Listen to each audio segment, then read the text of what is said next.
What is the single most important and probably only important key in determining if we are going to make gains or not?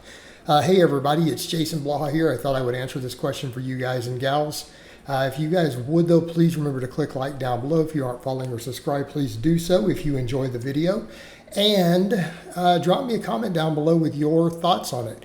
All right, let's just be straightforward. Progressive overload. Progressive overload is everything. It's not even always about training to failure. It's not always about how much volume you're doing.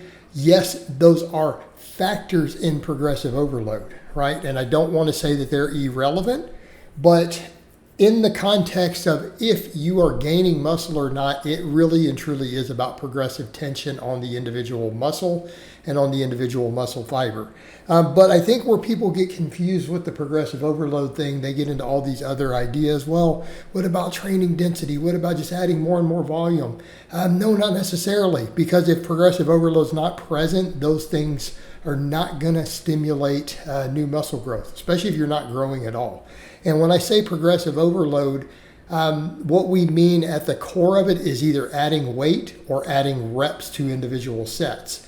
Now, that being said, that sounds pretty straightforward, but there is a little bit of nuance to that. In other words, it has to be actual progress at the level of the tendon and the muscle itself, right?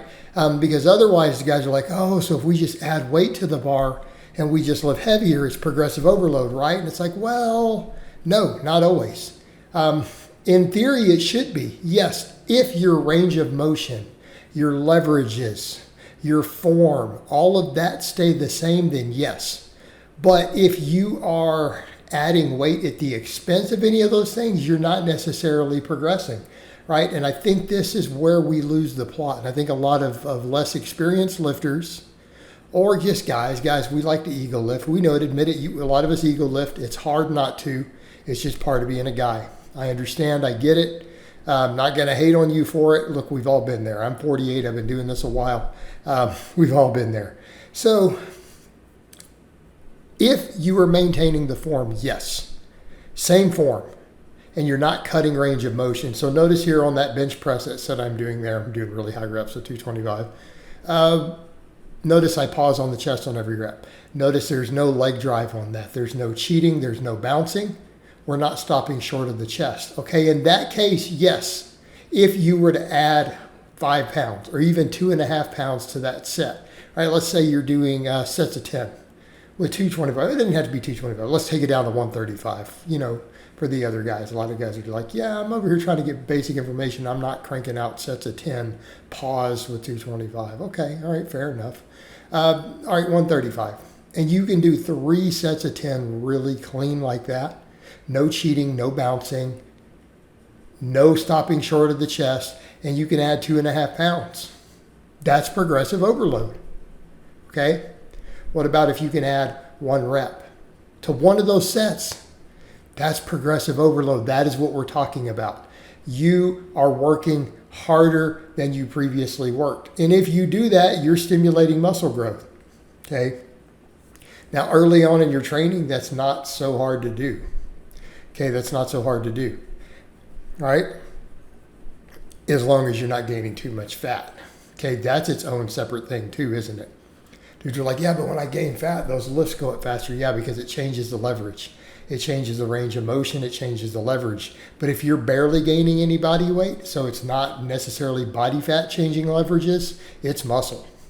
So if you can add 2.5 pounds, that's progress. If you can add another 2.5 pounds, that's progress. If you can add reps, that's progress.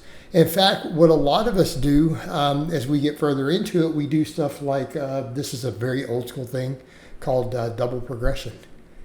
Like, so you might say, well, instead of 10, how about I do 3 sets of 6 and try to add reps and get to 7, 8, and when I can get to 10, I'll add weight. And then the reps are going to go back down. People say, well, wait, if the reps went down but we added weight, does it count? Yes, as soon as you start adding reps again or you add weight again, right? Because progressive overload is present. That is what we are looking for, okay? That's what we're looking for. Now, it becomes a problem when form isn't always strict. And I'm not saying we have to have super strict form all the time, okay? I'm not saying strict form is required for muscle growth. Let me be clear. You can do nothing but cheat reps and still gain muscle, but it's harder to track the progress. And I think that's the thing why I tell less experienced lifters who might be coming for advice like this, you need to be really strict. And the reason is you don't have the experience under the barbell to know how much you're cheating, right? You'll take a larger, more experienced lifter or bodybuilder who's been doing it quite a few years. They know how much cheating they're doing. They know how much body English they're putting into that movement, and they know if they're cheating more or less. When you're still new to these movements, okay, you're not good at assessing that. So you just may be cheating more and more and more, thinking that you're adding reps, that you're adding weight.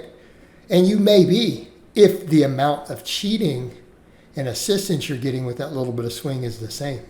But it's also, are you taking tension back off the muscle too much with it, right? Are you unloading the muscle? I've seen guys do that. So when we talk about progressive overload, you have to have that context.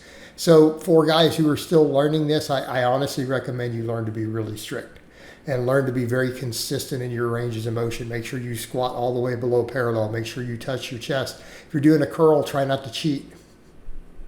Okay? Try not to cheat, even if you use a machine. My God, let's say you use a machine. Make sure that you do that same full range of motion. Do the whole range of motion of that machine every time. Because otherwise, you're going to start cheating. And it's the same thing if you gain weight really, really fast.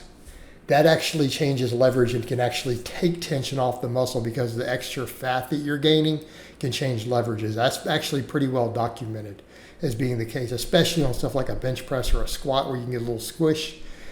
So be aware of those things. But as long as you're progressing, you're good. And people say, well, how much volume? We can argue about volume all the time. And I get guys say, well, what if I only did one set a week? Well, you will only progress a short time on that. Then you're going to stop progressing. Guys are like, but if I kept progressing, well, yeah. And if a frog had wings, would he bust his ass every time he hops? You know, that's a big what if, and it's a very, very unlikely. But sure, hypothetically, yes. People say, well, what if I'm doing too much volume? Well, you'll stop progressing.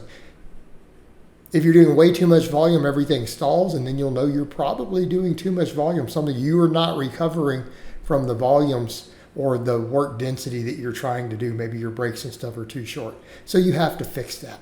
But at the end of the day, the key to gaining muscle is going to be about progressive overload, irrespective of the movement. Now, obviously, that also assumes you're doing a good movement that's efficient and works the muscles, you know, right? Because that's an important factor. But if progressive overload, you're adding reps or adding weight consistently using the same form, the same range of motion, everything else, you're gaining muscle. And that really is the key to doing so. All right, guys, but that's really all I have to say on that today. I hope it's been informative, and I'll talk to you guys and gals next time.